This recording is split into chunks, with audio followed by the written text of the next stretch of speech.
CM Hemant Soren के साथ Spain और स्वीडन दौरे पर गए डेलीगेट ने लौटने के बाद आज यानी सोमवार को प्रेस कॉन्फ्रेंस किया। कॉन्फ्रेंस में मुख्य रूप से उद्योग विभाग के सचिव अरवा राजकमल ने बताया कि मुख्यमंत्री के नेतृत्व में स्पेन और स्वीडन के कई बड़े कंपनियों के साथ बातचीत की गई। दौरे का फायदा ये हुआ कि 2 कंपनी झारखंड में निवेश करने को तैयार है। वहीं 7 कंपनियों के साथ बातचीत चल रही है। स्पेन की कंपनी फिराडे बार्सिलोना करीब 170 मिलियन यूरो का निवेश करेगी। वहीं टेस्ला ग्रुप करीब 150 मिलियन यूरो इन्वेस्ट करने को तैयार है। आगे उन्होंने कहा कि ये विदेश यात्रा सुखद रही। झारखंड एफडीआई के मामले में पिछड़ा हुआ है, इसको लेकर निवेश बेहतर रूप से हो पाएगा। बता दें कि सीएम हेमंत सोरेन झारखंड में निवेश लाने के मकसद से एक प्रतिनिधि मंडल के साथ स्पेन और स्वीडन गए थे। ये दौरा बीते 19 से 27 अप्रैल तक चला था। सुने क्या बता गए उद्योग विभाग के सचिव अरवा राजकमल। सर्वप्रथम मैं शुरू करना चाहता हूँ कि अगर आप पृष्ठभूमि देखेंगे तो झारखंड में फॉरेन डायरेक्ट इन्वेस्टमेंट का क्या इतिहास रहा और किस बैकग्राउंड में इस यात्रा करने की आवश्यकता पड़ी और विगत 10 सालों में झारखंड में फॉरेन डायरेक्ट इन्वेस्टमेंट की क्या फिगर्स रहा। तो आपको जो डेटा दिया गया है उसमें स्वतः आपको के बाद परिलक्षित होगा कि over a period of time हम लोगों को फॉरेन डायरेक्ट इन्वेस्टमेंट काफ़ी कम है। अगर आप देखेंगे तो 2016, 17, 17, 18, 18, 19 में कुल मिलाकर हम लोगों को $20 मिलियन से भी कम मिला है। यानी करीब उस समय का डॉलर एक्सचेंज रेट से 100 करोड़ से भी कम हम लोगों का फॉरेन डायरेक्ट इन्वेस्टमेंट मिला है, जो एक रेमिटेंसेस रूप में भी मिल सकता है। किसी को अगर फॉरेन करेंसी में किसी कंपनी में इन्वेस्ट कर रहे हो या कोई अलग यूनिट लगा रहे हैं या कोई यूनिट्स का शेयर्स अगर खरीद रहे हैं, उस कंपनी झारखंड में उपलब्ध है तो फॉरेन डायरेक्ट इन्वेस्टमेंट में माना जाता है। तो फिर 2019, 20 और 20-21 में एक पंप हम लोगों को मिला। तो डीपीआईटी के जो स्टैटिस्टिक्स हम लोगों को जो मिला है भारत सरकार का, उसके अनुसार वो दोनों सालों में करीब हम लोगों को 13,000 करोड़ फॉरेन डायरेक्ट इन्वेस्टमेंट मिला। तो इसमें ये भी सूचना हम लोगों को मिल रही है कि एक कंपनी के द्वारा इन्वेस्टमेंट किया गया है। संभवतः कुछ फॉरेस्ट इश्यूज के कारण वो माइनिंग सेक्टर में इन्वेस्टमेंट था, वो प्रोजेक्ट हम लोगों का धरातल पर नहीं उतर पाया। इसका और डिटेल्स आपको डीपीआईटी से मिल पाएगा। तो अभी मैं बता सकता हूँ कि 2019 से लेकर 24 तक केवल 2019, 20, 20-21 का एक इन्वेस्टमेंट छोड़कर कोई बड़ा इन्वेस्टमेंट हम लोगों के राज्य में नहीं आया। तो ये दोनों अगर इन्वेस्टमेंट देखेंगे तो वो बड़े इन्वेस्टमेंट के कारण ओवरऑल नंबर्स में हम लोगों का 8वां रैंक मिला है पूरे देश में। लेकिन अगेन आप नोटिस करेंगे तो 2021-22 और 22-23 और 23-24 में अगेन हम लोग का जो पूर्व का जो रेट रहा उसी रेट पे हम लोग आ गए।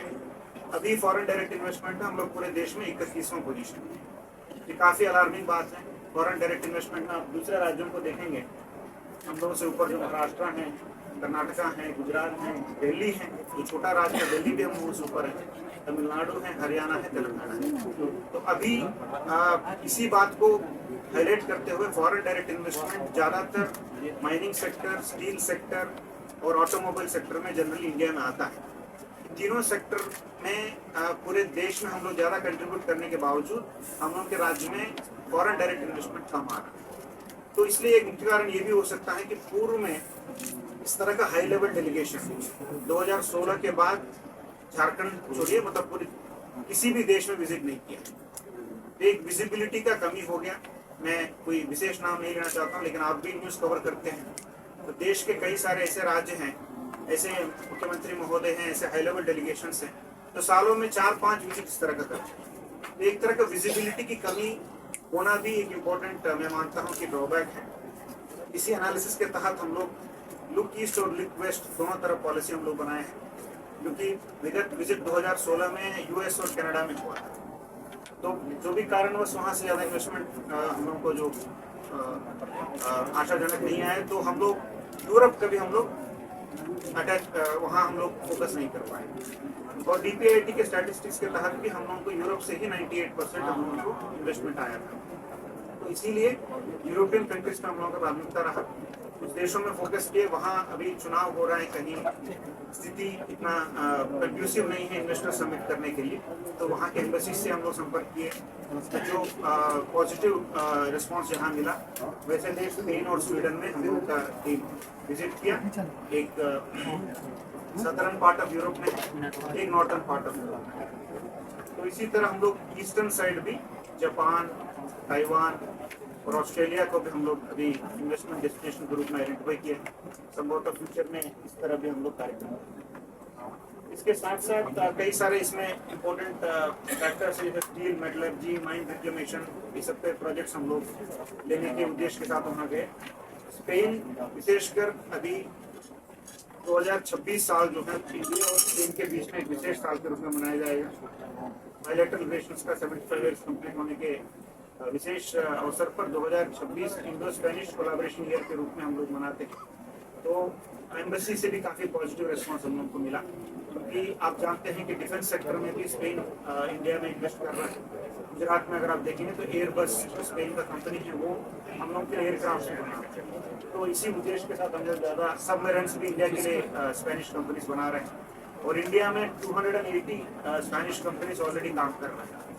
तो अनफॉर्चुनेटली हम लोगों के पास अभी तक कोई स्पेनिश कंपनी का प्रेजेंस हमारे राज्य में नहीं है, तो ये एक अवसर हम लोगों को लगा। इसी तरह स्वीडन आप देखते हैं तो ऑटोमोबाइल के लिए, स्पेशली इलेक्ट्रिक व्हीकल्स के लिए, वो एक डेस्टिनेशन के रूप में देख सकते हैं पूरे दुनिया में। वहाँ वोल्वो, पोलस्टार और स्कैनिया, कई सारे एडवांस इलेक्ट्रिक व्हीकल टेक्नोलॉजी वाला फॉर्म्स वहाँ है। मेन वोल्वो का मेन यूनिट भी वही है। तो क्योंकि झारखंड सरकार का भी इलेक्ट्रिक व्हीकल पॉलिसी है जो 5 साल के लिए जो बना है, 2023 से जो लागू था 2022 का पॉलिसी, तो उसमें भी मिड कोर्स करेक्शन हम लोगों को करना है। 2.5 साल में जो लर्निंग हम लोगों का रहा, इसके आधार पर हम लोगों को इलेक्ट्रिक व्हीकल पॉलिसी भी रिवाइज करना है। उसके लिए एक समिति भी सचिव महोदय की अध्यक्षता में बना हुआ है। तो एक नॉलेज विजिट भी हम लोगों का हुआ कि इलेक्ट्रिक व्हीकल मैन्युफैक्चरिंग से लेकर किस तरह का इंसेंटिव कई देश दे रहे हैं।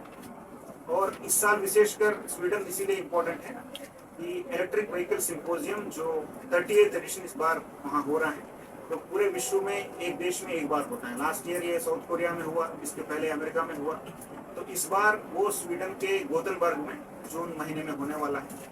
तो दैट इटसेल्फ शोज दैट वो डेस्टिनेशन जो गोथनबर्ग है, वो विशेषकर इलेक्ट्रिक व्हीकल मोबिलिटी के लिए पूरे विश्व में उसका अपना पहचान बना है।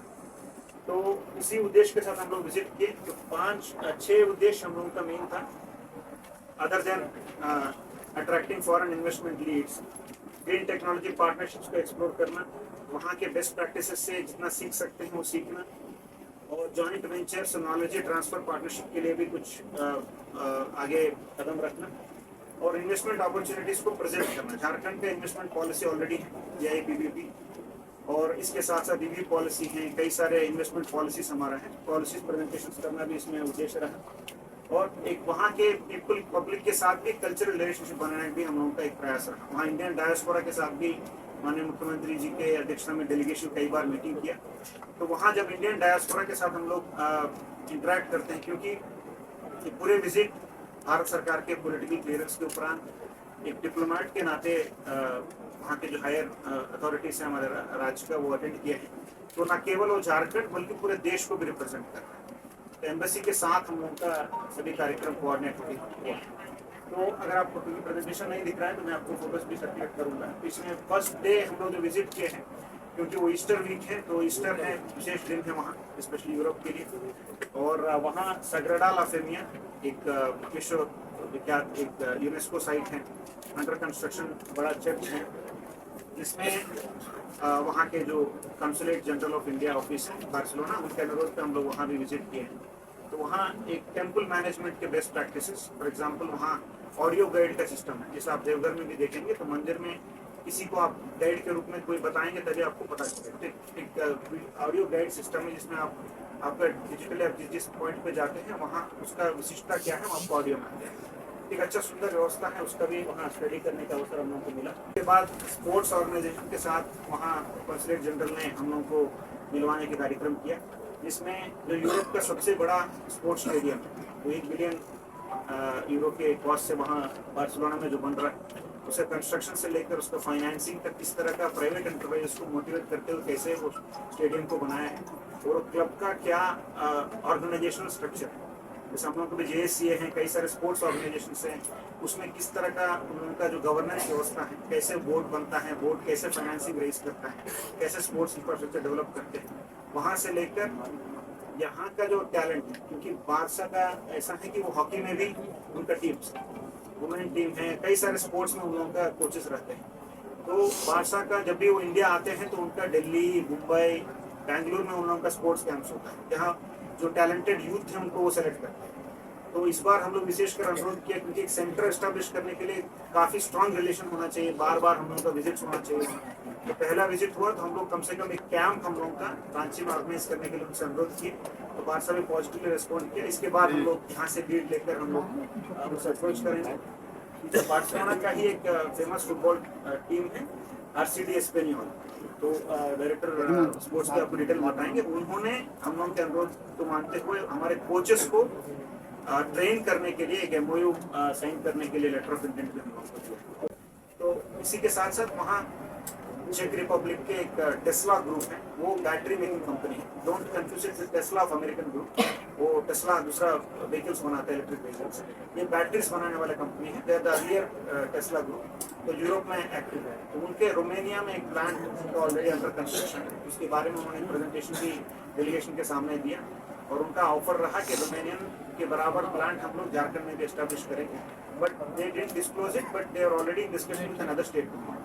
तो उनका ये कहना है कि हम लोगों को वहाँ फ्री लैंड चाहिए और हमको स्टेबल इलेक्ट्रिसिटी चाहिए, और इंसेंटिव्स भी हम लोग दूसरे स्टेट के साथ डिस्कस कर रहे हैं। अगर उसको आप मैच कर पाएंगे तभी हम लोग वहाँ इन्वेस्ट करेंगे। बट इन प्रिंसिपल हम लोग को लेटर ऑफ इंटेंट वहाँ से मिला है। तो हम लोगों का, क्योंकि हमारा भी इंसेंटिव पॉलिसी जो है वो सभी कंपनीज के लिए बराबर है, एक विशेष कंपनी के लिए हम लोग अपना ट्वीक नहीं कर सकते हैं। तो हम लोग का अपना लिमिटेशन है, लेकिन वो नेगोशिएशन चलेंगे जब तक वो हमारे इंसेंटिव पॉलिसी के अंतर्गत अगर वो फिट करते हैं तो उसका इन्वेस्टमेंट हम लोग राज्य में ला सकते हैं। ये बैटरी मैन्युफैक्चरिंग है, तो छोटा बैटरी को चाइना से इंपोर्ट करके बड़ा बैटरी मैन्युफैक्चरिंग सिस्टम तैयार करते हैं, जो हमारे जो कंपनीज है, स्मॉल एंड मीडियम एंटरप्राइज से उनके बैकअप के रूप में वो बैटरी सिस्टम्स काम करेंगे। इनका कहना है कि इनको टाटा कंपनी से एक बड़ा ऑर्डर एक मिला है, तो that's why they are interested to venture in Jharkhand और some other state. They are not disclosing which state. So एक कंपटीशन आप समझ में रहे हैं कि राज्यों के बीच में भी कंपटीशन करते हैं। इसीलिए हम लोग वो भी इन प्रिंसिपल हम उनका लेटर ऑफ इंटेंट को रिसीव किए हैं, बट विल सी क्या इसमें डिस्कशन हम लोग करते हैं।